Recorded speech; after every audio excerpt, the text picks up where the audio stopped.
Hello, fellow planters and growers. It's me, Rachel, with Everyone Can Grow. And I've seen a lot of memes lately of plants growing so well in the concrete, but then, oh no, I didn't get watered right, and then the plant dies because it's an indoor plant. And I just thought, maybe I could shed some light on why that can be the case. The first and biggest reason that plants struggle indoors is light and quality of light.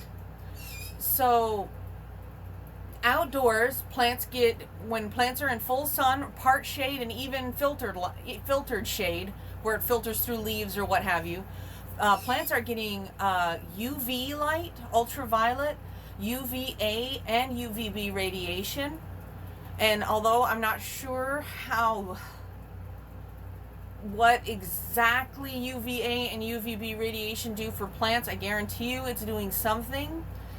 We don't know everything about plants yet and what they do and don't use, so I'm not going to rule it out as definitely something plants are going to be needing.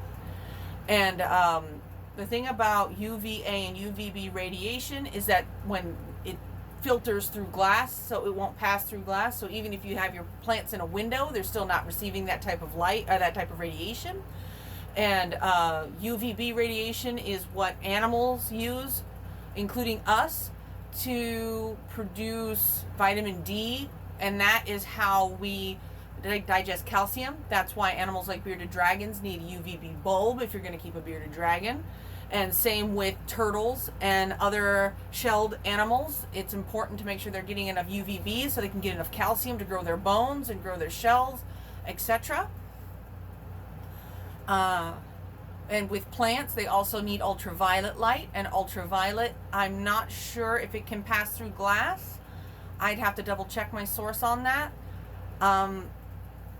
But if you're just using indoor grow lights, then you're not getting ultraviolet light anyway, because grow lights do not produce ultraviolet light. Even full spectrum grow lights don't produce ultraviolet light.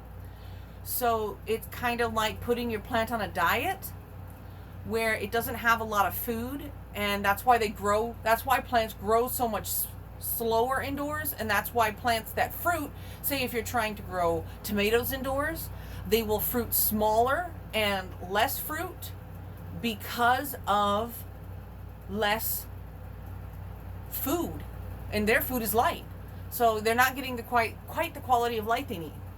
Even when we do our best, we're not perfect indoors. It's not the same environment as an outdoor environment.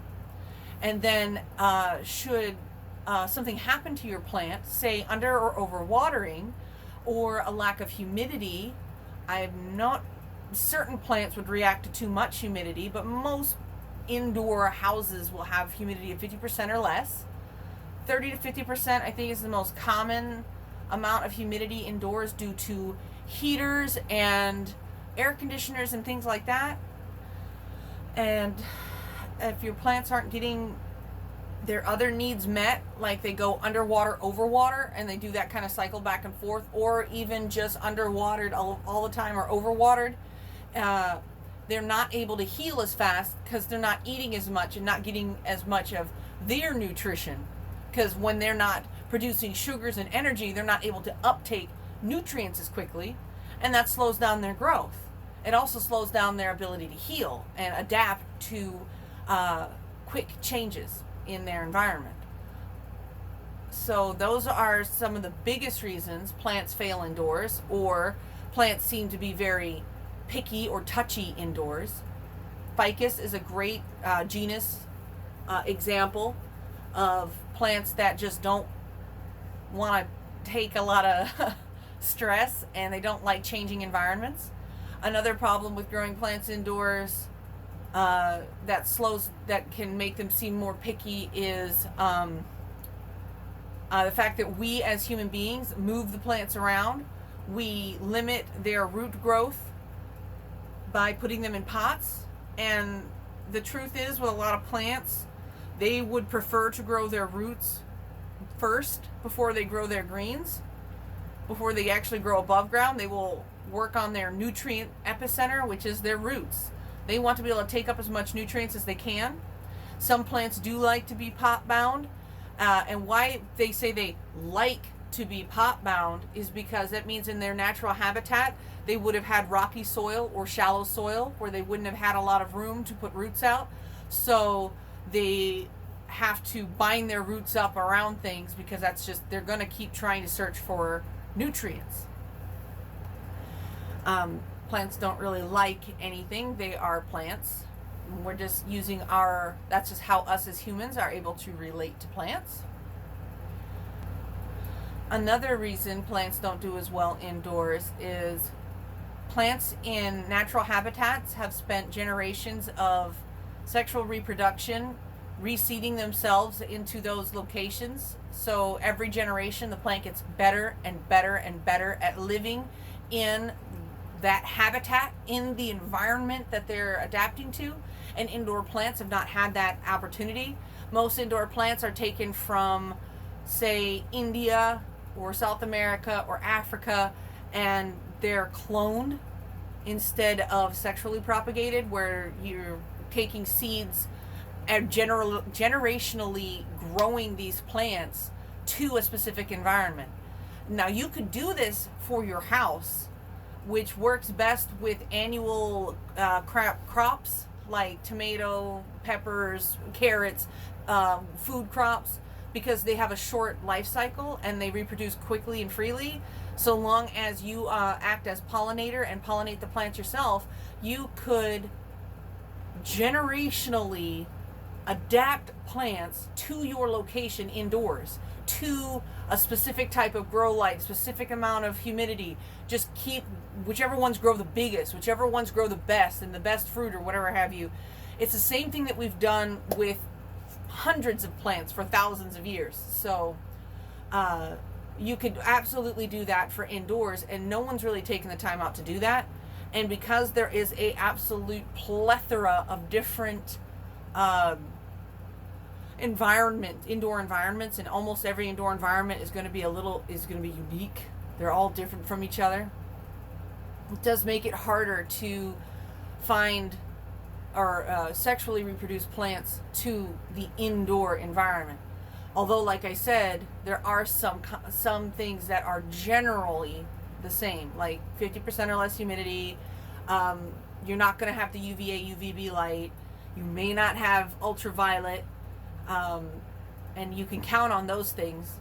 So you could actually breed plants to the point that they are able to survive better under the conditions that are indoors. But it would take a long time, and it would take a lot of work. And okay.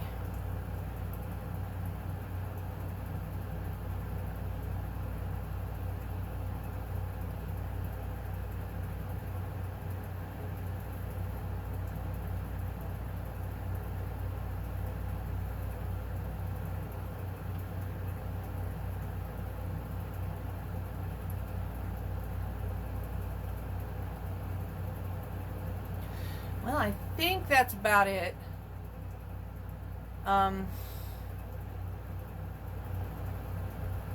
So I hope I've shed some light on why plants seem to be finicky indoors, and what are some of the things you can... Oh, you know what?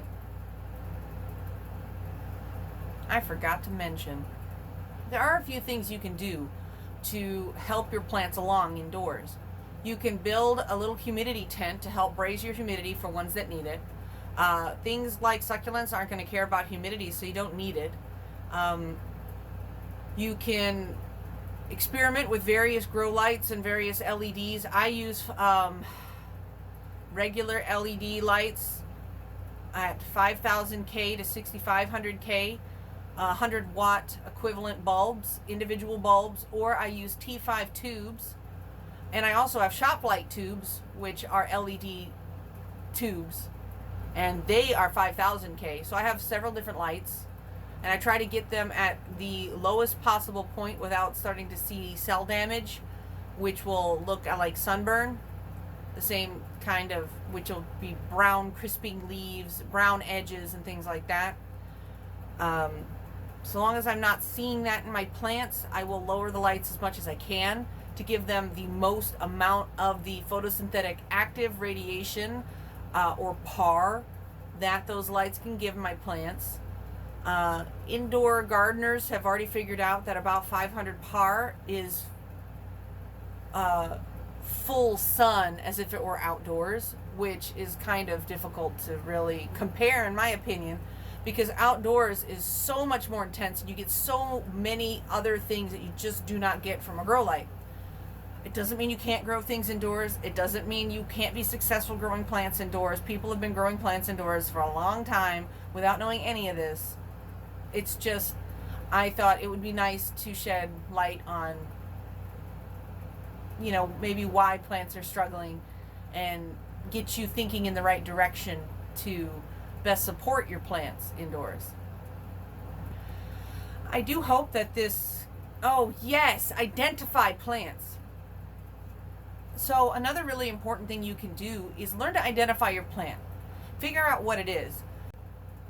There are some nice apps out there like Google Lens, which Android and Apple both have. Google Lens can help you identify what your plant is. It's not always accurate, it gives you somewhere to start. Also use the guides on everyonecangrow.com. The informational guides have a lot of vocabulary in there in the botany vocabulary guide. I mean, it's right there. Botany vocabulary. And that will help you understand how to find some terms that you can use to describe the plant you're looking at, and then go into Google and Google it. Like, just seriously Google it. If you have some acetate leaves with yellow and green on whatever, and then look it up, you'll start to get the idea. And you can go to Google Images and just do image searches until you get something close to your plant. Try to figure out what's close. And then you can use that to identify the plant. And then do your research. Research. The more you know about the plant that you're trying to take care of, the better you will take care of it. But research is your best friend. And we have Google. We have the internet. We have these tools. If you're watching me on YouTube, you have the internet. You can do the research. You're totally capable of it. Or you could just stick to the top 10 easiest plants, and that's totally fine too. Because why these plants are considered the easiest plants is because they have the broadest niche. They're able to handle a broad spectrum of different environmental factors, life factors, and other things like that. So if that's what you want to do, fine. But if you want to do something like really unique, or if you want to get into something a little different or challenge yourself, that's cool too. Maybe, a snake plant is a challenge for you, and that's perfectly fine too. Don't think that anything I'm saying is meant to degrade you or make you feel bad about anything. Taking care of plants has its therapeutic value regardless of how much you know about it. It's I do believe that it's the routine of caring for a plant. It's a routine of having something that depends on you for its life. I think that is really where everyone can grow and plant growing really intersect. And that's the benefit that you get. The biggest benefit, I think, from growing plants, in my opinion, is routine. Getting a routine. I have to check this living thing that is completely dependent upon me. And it can help get you out of your own head and get you out of yourself just enough to be like, okay, I can do this. And I feel like it's just a gateway to other mental health, helpful mental health and mental wellness. And that's really all I expect from Everyone Can Grow. And that's what I expect from horticultural therapy and my program, and why I'm doing all of this is to try to help people understand that you don't have to be perfect to take care of a plant.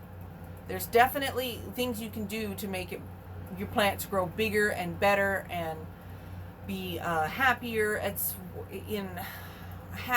Plants don't have emotions. They can't be happy or sad. What we mean by happy is actually just them being healthy. So I should really just call it healthy. I'm anthropomorphizing my plants. It's very easy for us as humans to do that because we relate things back to ourselves. And that's what I do with plants. I relate them back to me. If I'm not happy, I can show you a plant right now that's looking kind of what we would call depressed. It's just being dramatic because it needs water. Domino Peace Lily. But I just wanted to let y'all know that, and let you know that, shed some light on that whole plant meme thing. It irks me a little bit sometimes when I see them, because I see them all the time because I'm in plant groups. So it's like, oh, come on, people. You know that the reason why indoor plants and certain plants have certain niches is because of adaptations over time.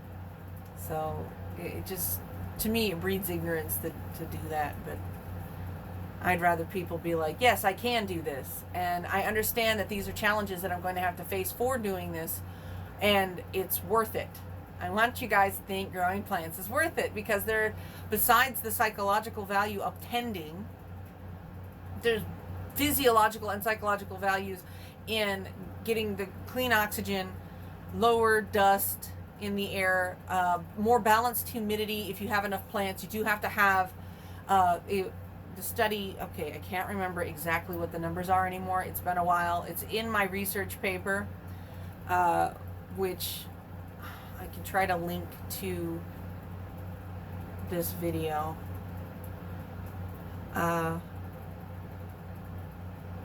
Yeah, I think I can link it to the video. I'll try to figure that out. Anyway, it's all in my research paper. And it's like 3 to 5 medium to large plants, which is like, what is a medium to large plant? In what size space? I can't remember. It was like 300 square feet or something. You do need a certain, I wish that they would have put it in, you need this square footage of plants for this square footage of room. But what I figure, based on my own experiences, if you want your humidity to stay like around 50 to 60%, which isn't great for electronics, but it's great for you. And that's where you start to see the dust settle, because the humidity and the plants actually kind of suck things to them. They're negative ions, so they're able to like suck stuff to themselves like little magnets. And they also help dust settle and stuff like that, and they produce oxygen, and they clean like friggin' everything out of the air. You guys can read the paper, you know, I did this research a couple years ago. Anyway, just want to let you know all that there's a lot. It also there's something about plants that helps with blood pressure and actually increases healing and can help you with pain management. Although I also think that having a routine helps with pain management. I know, I manage pain too. I also manage mental health issues, PTSD, anxiety, depression. So I know that routines to me, that's the real benefit that I get from tending is, you know, the whole routine thing. All right, I'm rambling, so I'll talk to y'all later. Y'all take care. Bye-bye.